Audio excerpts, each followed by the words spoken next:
Once upon a time, there was a young girl living in Sweden. She was shy and didn't have that many friends. Her mother had died, and she felt a bit like Cinderella's.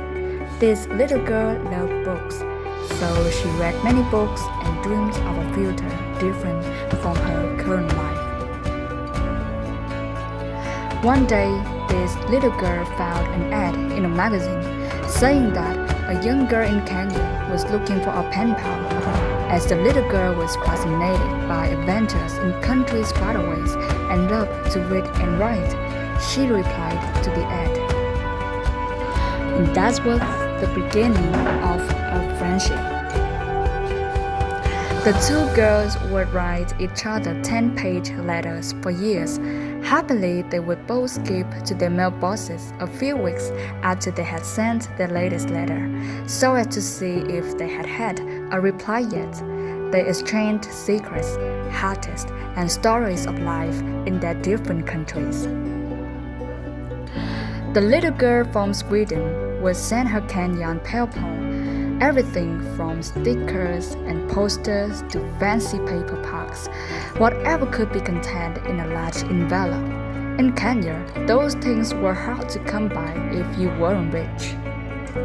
The two girls were fascinated by each other's stories. The girl from Sweden gasped in horror when the girl from Kenya told her that as a punishment, her principal had let all the girls in school walk barefoot round the lake. In Kenya, teachers could still beat you in school. To the girl from Kenya, Sweden seemed like magic, a country where people had the means to buy nice clothes and eat nice foods. To her, getting posters of bands and famous people like Take That, Peter Andre, and Jared Leto was luxury. Her family put them on the door and even framed some. The paper bag, which was used as a bag for gifts in Sweden, was used by her and her sisters as a fancy handbag, and they would take turns using it. And in school, everyone would gather around the girl when she had received a new letter to hear stories and see if there were any gifts.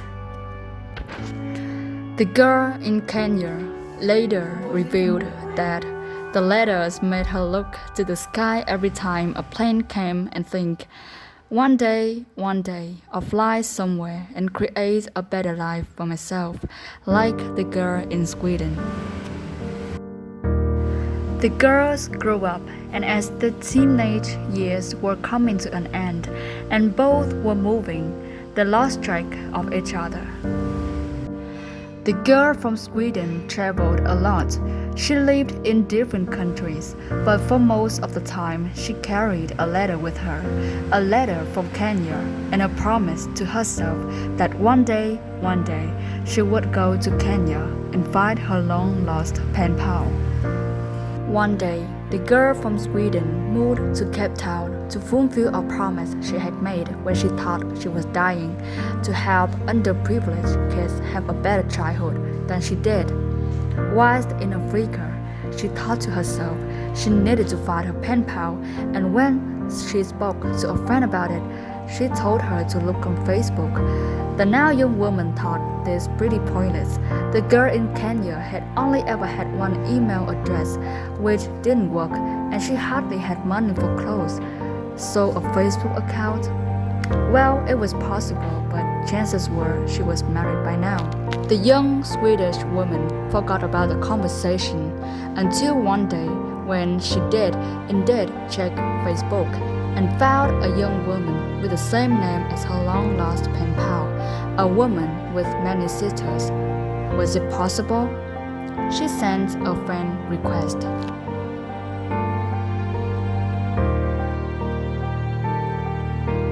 An hour or two later, she was sitting at the hairdresser's. She got a message saying, "You're my pen pal."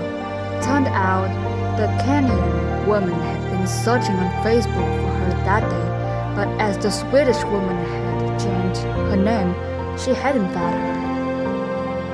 Kenyan woman had moved to Seattle because she had been determined that one day she was going to get on one of those planes So she did.